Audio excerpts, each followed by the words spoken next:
Great and happy morning po sa inyong lahat mga kapatid. Kumusta po ang inyong mga pamamahinga sa buong magdamag? Nawa po may kasiglahan ng bawat isa sa pagbangon pa lang kaninang madaling araw para sa mga preparations po ng mga papasok sa trabaho at pupunta sa mga bukid at maghahalaman. Nawa po kayong lahat ay nasa mabuting kalagayan at halina mga kapatid at muli tayong inaanyayahan na magnilay sandali upang may mabaon tayo sa ating buong araw na paggawa o sa bawat situations ng ating buhay. Nawa po ang refleksyon po na ito na ating mapapakinggan ay magbigay muli ng hamon sa ating lahat. Ang ating pong refleksyon sa umagang ito ay pinamagatan kong The Poison of Envy and Hatred. Ang ating pong batayang teksto ay mula sa aklat ng Genesis chapter 4 verses 1 to 9 na ganito ang sinasabi. Sinipingan ni Adan ang kanyang asawa at ito'y nagdalang tao. Nangisilang kanyang panganay na lalaki ay sinabi ni Eva, "Nagkaroon ako ng anak na lalaki sa tulong ni Yahweh." Kaya Cain ang ipinangalan niya rito. Sinundan si Cain ng isa pang anak na lalaki at Abel naman ang pinangalan dito. Naging pastol ito at si Cain naman ay naging magsasaka. Dumating ang panahon na si Cain ay naghahandog kay Yahweh ng ani niya sa bukid. Kinuha naman ni Abel ang isa sa mga panganay ng kanyang kawan. Pinatay niya ito at inihandog ang pinakamainam na bahagi. Si Yahweh nasiyahan kay Abel at sa kanyang handog. Ngunit hindi niya kinalugdan si Cain at ang handog nito. Dahil dito, hindi mailarawan ang mukha ni Cain sa tindi ng galit. Kaya't sinabi ni Yahweh, "Ano ay kinagagalit mo, Cain? Bakit ganyan ang mukha mo? Kung mabuti ang ginawa mo, dapat kang magsaya. Kung masama naman, ang kasalanay tulad ng mabangis na hayop na laging nag-aabang upang lapain ka. Nais nitong pagharian ka, kaya't kailangang mapaglabanan mo ito." Isang araw niyaya ni Cain ang kanyang kapatid, "Abel, pumunta tayo sa bukid." Sumama naman ito, ngunit pagdating nila sa bukid ay pinatay ni Cain si Abel. Tinanong ni Yahweh si Cain, "Nasaan ang kapatid mong si Abel?" Sumagot siya, "Hindi ko alam." "Bakit? Ako ba'y tagapangalaga ng aking kapatid?" Ang lahat po ng mga tao mga kapatid ay nagagalit. Nakaramdam ng galit sa kanyang kapwa. Kapamilya man niya ito, sa kanyang magulang, kaibigan o sa ibang tao.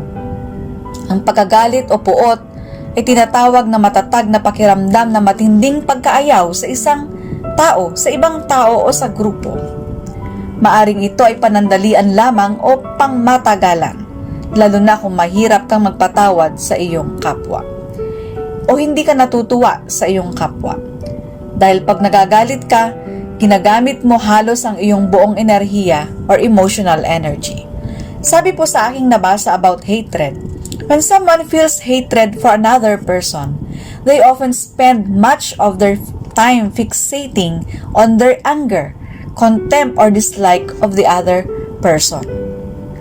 Bakit nga po ba ang tao ay nagagalit o napupuot sa kanyang kapwa?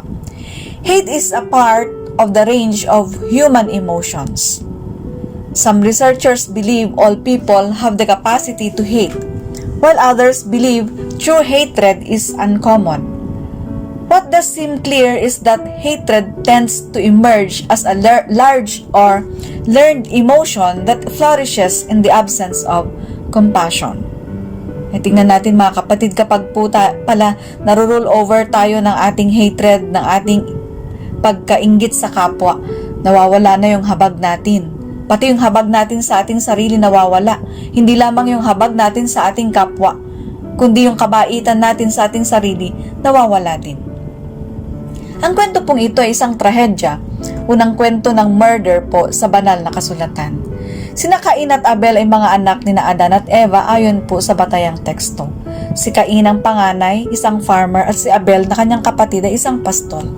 Ang dalawang magkapatid na ito ay magkaiba ang ugali. Silang dalawang magkapatid ay nag-alay din ng kanilang handog sa Diyos. Si Cain ay naghandog kay Yahweh ng ani niya sa bukid. Si Abel naman ay naghandog ng isa sa mga panganay ng kanyang kawan. Pinatay niya ito at inihandog ang pinakamainam na bahagi. Kaya't nasiyahan si Yahweh kay Abel sa kanyang handog. Samantalang ang handog ni Cain ay hindi kinalugdan ni Yahweh. At dahil po dito, hindi maisalarawan ang facial expression ni Cain. Nagalit ito at ito ang naging dahilan na pinatay niya ang kanyang kapatid na si Abel.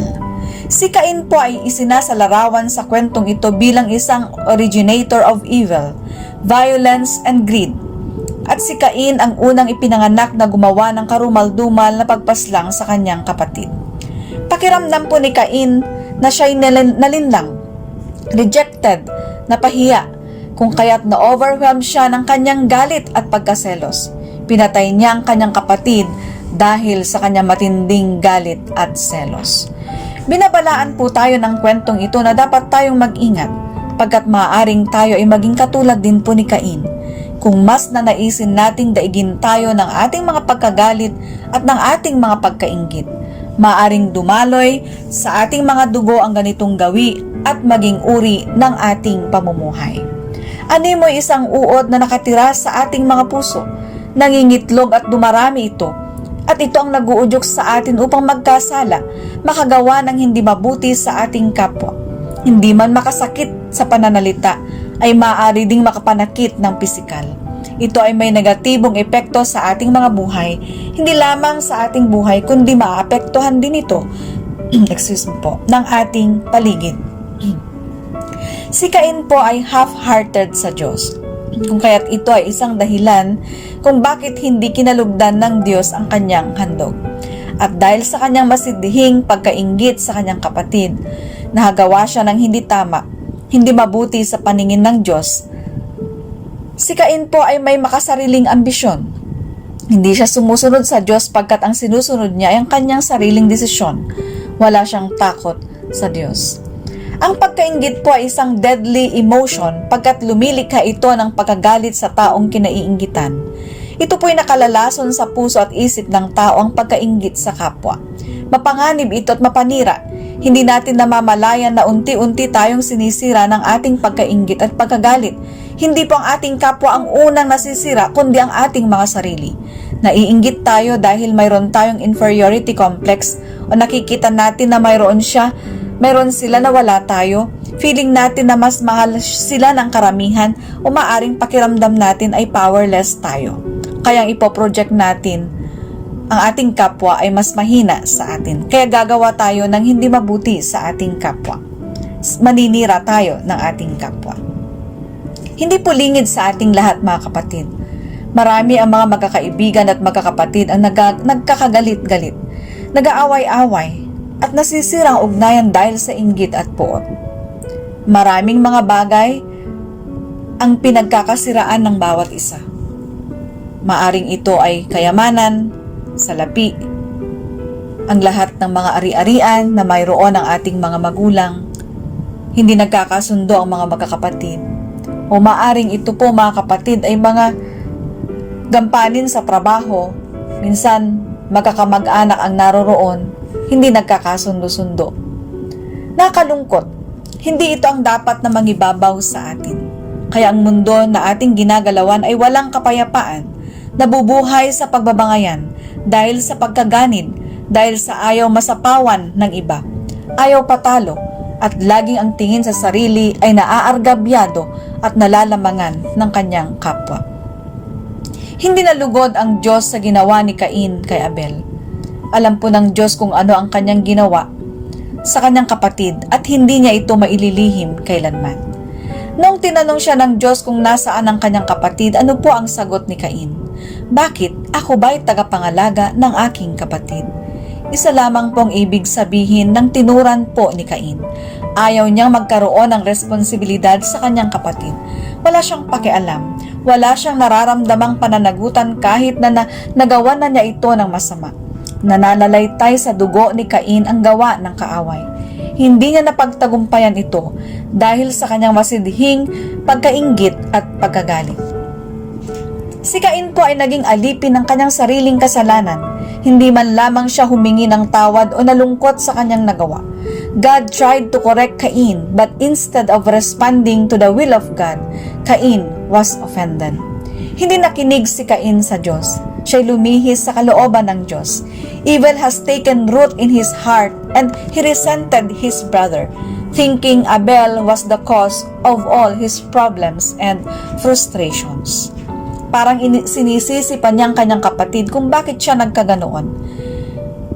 Pakaisipin natin mga kapatid, or take note, blaming others is immaturity. Accepting the fault is a sign of humility and maturity. Mukhang si Cain ay nakuha niya ang ginawi o inasal ng kanyang amang si Adan. Sorry po ha, pero parang ito yung nakita ko. Dahil nung sila'y hinahanap ng Diyos at nakitang sila'y hubad, sinisi niya ang Diyos sa pagbibigay sa kanya ng babae na kanya makakatuwang. Hindi po ba't ganito rin ang ginawa ni Cain?